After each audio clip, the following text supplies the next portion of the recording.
pemimpin yang hebat. Amin. Namun pastinya yang belum jadi ibu akan jadi ibu yang hebat. Yang sudah jadi ibu, jadi istri, jadi ibu dan istri yang hebat.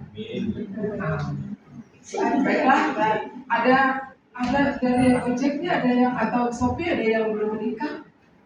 Beda saya belum. Emang perempuan. Baiklah, alhamdulillah. Tapi mohon maaf ya, mungkin saya agak bingung gitu ya. Katanya sehat, padahal agak-agak ya kayak gitu lah. Mohon maaf.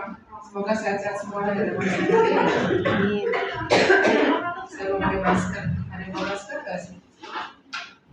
Baiklah, kesempatan pada siang hari ini pagi menjelang siang. Alhamdulillah kita bisa bertemu di sini. Ada yang pernah ketemu saya? Belum ya? Dari online? Oh, kalau Bayangkara saya tidak hadir. Karena sering loh ketemu orang ojek online itu. Tahu nggak? Enggak. Pagi kali baju hijau soalnya. Kalau adik-adik jangan sampai nanti ketemu udah Prabu ditilang. Ya. Tadi sudah sampai Mbak Ida sama MC. Saya dan rekan saya lagi ngajar dari Ditlantas Polda Daerah Istimewa Yogyakarta. Kata kami Ibu Micu. Sebelahnya ada Samsat kalau bayar pajak. Tapi kalau bikin SIM baru tidak bisa di Ditlantas, misalnya mau pajak. Itu pun digerasi serta di bis-bis SIM keliling.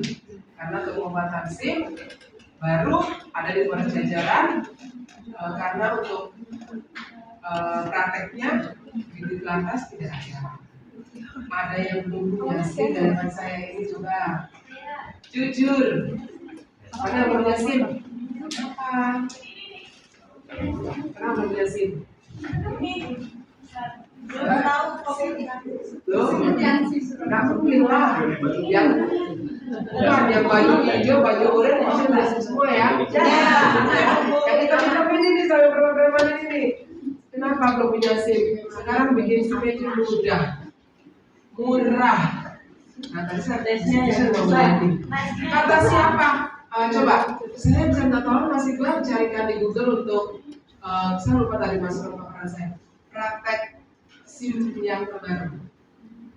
Ya, sekarang jauh lebih mudah dan pastinya murah. Nggak mungkin pemerintah itu memberatkan.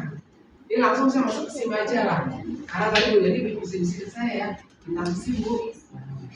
Kenapa saya bilang mudah?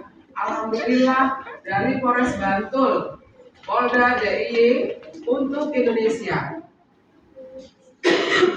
Kurang lebih 2 tahunan yang lalu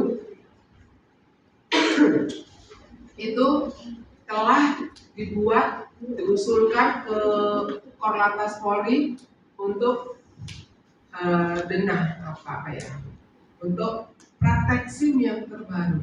Alhamdulillah disetujui setelah dirapat kami tingkat pusat, kemudian dimodifikasi, dicek sedikit, alhamdulillah jadi seperti sekarang. Kemudian nanti maksimal dapat segera. Saya tadi mau masukkan Pak Bin lupa. Jadi sudah sangat mudah, tidak ada lagi zigzag, tidak ada lagi huruf angka 8. Tidak ada lagi. Terus kalau baca media sosial tuh, namanya pembina kan manusia, sakit hati lah kadang-kadang. Yang saya kemarin ada informasi terbaru dari Korlantas Polri bahwa SIM yang dikelola Indonesia oleh Polri itu berlaku di 8 negara ASEAN. Jadi tidak perlu lagi buat SIM internasional kalau ada yang keluar negeri. Ini UMY ada internasional nggak? Nggak ada ya? Nggak ada ya Pak Danik ya? Ada, tapi ini nggak ada ikut ya. Putra saya kan di HI ini ya. Mungkin Student Exchange tahun dari semester 6 dari kemarin tunda terus. Nah, alhamdulillah nih, nggak perlu besok kalau lihat motor di Malaysia dan ini di Malaysia. Itu nggak perlu bikin SIM internasional. Ini modal mau saya buatkan sebelum berangkat. Tapi tadi malam saya baca berita apa meta-netizen. Bukannya alhamdulillah kayak terima kasih kayak apa kayak upaya kami. Komentarnya apa? Yang kami butuhkan SIM seumur hidup. Nah, mumpung ini ada para wanita-wanita hebat di hadapan saya, ya bisa sebagai penyambung kami. SIM tidak mungkin bisa seperti KTP. Kenapa? Itu Mas bisa jelaskan. Kenapa? Karena kondisi orang yang berbeda-beda, ya kan? Harus tetap dia memperpanjang cek kesehatan nggak? Iya. Ya. Psikologi supaya ketahuan kondisi kesehatan dan juga kejiwaan si pemegang SIM. Kalau ternyata kesehatan tidak memungkinkan, secara kejiwaan tidak memungkinkan, apa iya diperbolehkan terus memegang SIM? Dia naik motornya terus padahal kondisi kejiwaannya tidak bagus. Kalau KTP, ya itu kan tidak untuk naik kendaraan yang sangat mempengaruhi keselamatan orang lain. Coba Bu dia tanya, kalau naik motor di jalan raya, sendirian atau ada orang lain? Bukan, sendiri nggak sih? Ini jalan milikku gitu. Ada orang lain.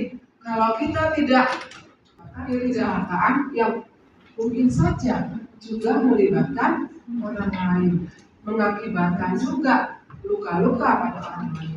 Ini Bu Widya pernah ngalami loh, malam-malam satu Bu Widya nafasnya kurang jam, mau ada undangan habis bisa, habis pada berangkat naik motor, pelan-pelan lewat Kejayaan dari utara, cocok belok kiri, ambil ke kiri pelan-pelan, tiba-tiba dari belakang Shogun. Gara-garanya yang dari selatan ada anak sekolah belum punya SIM dan dia yang paling parah. Dari selatan dia putar balik, dia memperkirakan yang dari utara ini kencang si Shogun bapak-bapak ini dia nggak akan kena. Si bapak-bapak juga ya sama-sama tinggal hati-hati.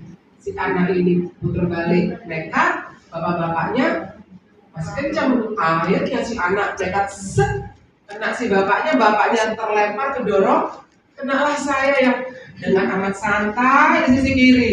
Setelah itu saya ketimpa motor saya, kemudian saya motor, bapak itu motornya. Nah, terus kan jatuh ke gelap, agak gelap, patung itu. Yang diributkan oleh orang itu adalah anak itu tadi, anak SMP kelas 3, sampai kelas 1 karena dia parah. Nah, terus saya teriak-teriak, tolong, nggak ada yang lihat. Untuk bapaknya terus bisa bangun, jadi kan saya juga bisa agak bangkit, jadi bantu bapaknya. Orang datang. Saya salah nggak sih kalau dipikir? Ibu Widya salah nggak tadi? Sudah betul loh, dia jalur kiri loh, dengan kecepatan yang cukup untuk di dalam kota, maksimal 40 km.